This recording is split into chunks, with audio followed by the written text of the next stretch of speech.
Every single night, we dive into this strange, wild world of bizarre stories and feelings we thought we'd forgotten. But what if it's not just random garbage? Today we're going to crack the code of one of the most famous books in psychology, Sigmund Freud's The Interpretation of Dreams. We're diving into his absolutely radical idea that our dreams are actually secret messages from our own minds. And this is the exact question that drove Freud crazy, in a good way. He'd look at the total chaos of our dreams, the nonsense, the fear, the sheer absurdity of it all, and he'd wonder, what if this isn't just static?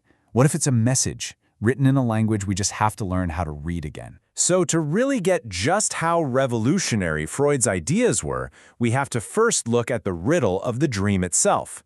And trust me, it's a mystery that has puzzled people for thousands of years. At the time, most of the scientific world saw dreams as, just biological noise, the meaningless junk left over from a sleeping brain, maybe caused by that pizza you ate too late.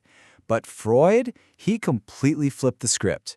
He argued that every single dream, no matter what, is a carefully constructed event that has a real purpose and, more importantly, a hidden meaning. So how could all dreams, right, from the most boring one you've ever had to the most terrifying nightmare, how could they all share one single logic? Well, that brings us to Freud's absolutely radical answer. It all comes down to this one incredibly powerful idea: wish fulfillment. This was Freud's most audacious claim. He said the fundamental job of every single dream is to satisfy a desire. It's your mind basically directing a little movie where a wish, any wish, gets to come true. Freud pointed out that this idea isn't even new. He even quotes this ancient passage from the Bible. And it's pretty intuitive, right? If you're hungry, you dream of a feast. If you're thirsty, you dream of drinking a huge glass of water.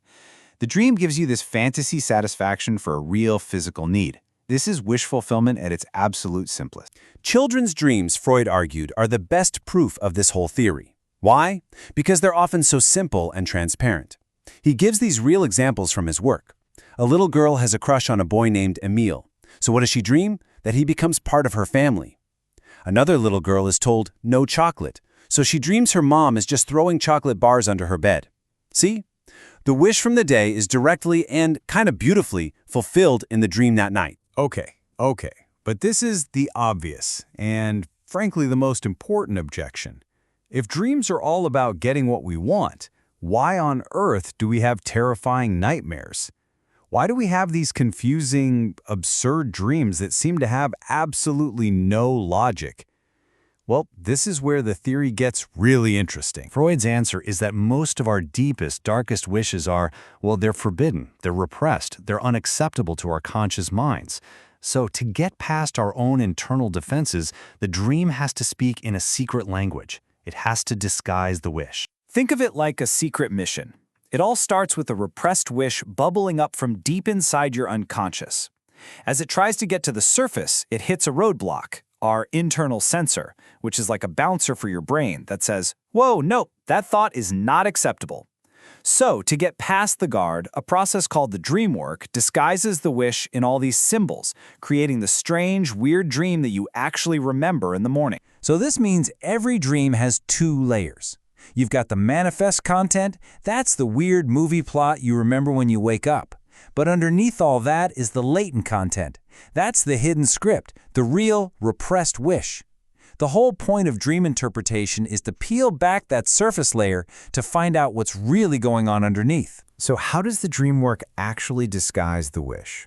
Its first tool is something called condensation. And this is incredible. It's like mental data compression. The dream takes a bunch of different ideas, people, and memories and just fuses them all into a single, dense image. So that one mysterious person in your dream, it might actually be a combination of your boss, your dad, and a character from a movie you saw, all mashed together to represent a single idea, like authority. The second tool is displacement. And this one is seriously clever.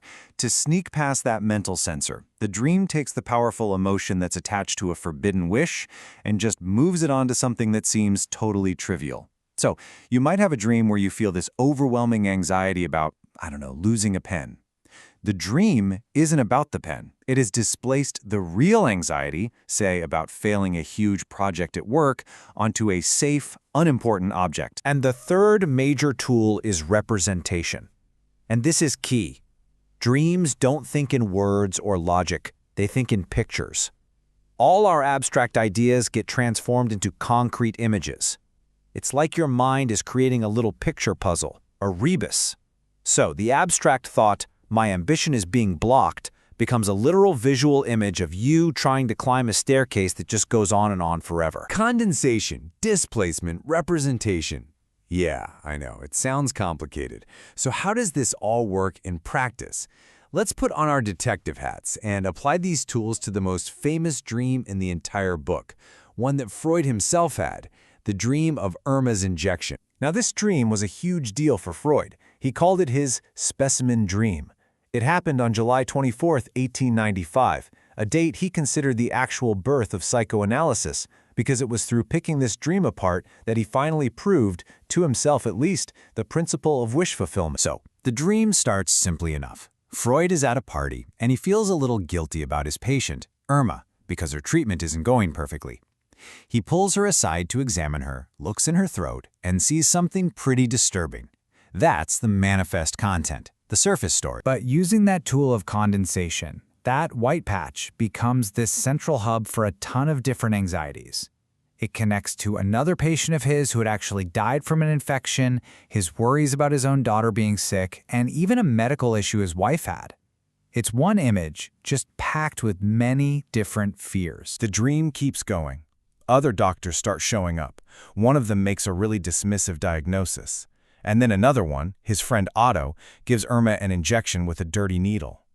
The dream is getting more and more chaotic and seems to be pointing fingers at everyone else. And this is a textbook use of displacement. The anxiety and the blame for Irma's condition gets shifted away from Freud and onto his friends and colleagues. See? Dr. M is an idiot. Otto is reckless. It's their fault, not his. And when you put it all together, you see the real point. This whole bizarre, anxious dream was a perfectly constructed machine, and it was built to fulfill one single, powerful wish in Freud's mind. I am not to blame. The dream's entire purpose was to make him feel innocent. It's a masterful piece of mental self-defense. So what does all this mean for us, then? If Freud is right, our dreams aren't just random firings of a sleepy brain. No, there's something much, much deeper. This is probably his most famous quote on the whole subject. For Freud, dreams are not a sideshow. They are the main event. They are a direct, even though it's disguised, a direct line to the unconscious, that huge, hidden part of ourselves that shapes our lives in ways we don't even realize. And that leaves us with a final and pretty provocative thought. If Freud was right, if every dream you have is a coded wish, a secret message from the deepest part of you, then they might just be the key to understanding your own hidden fears, your desires, and your conflicts. So the only question left is, what secrets are your dreams trying to tell you?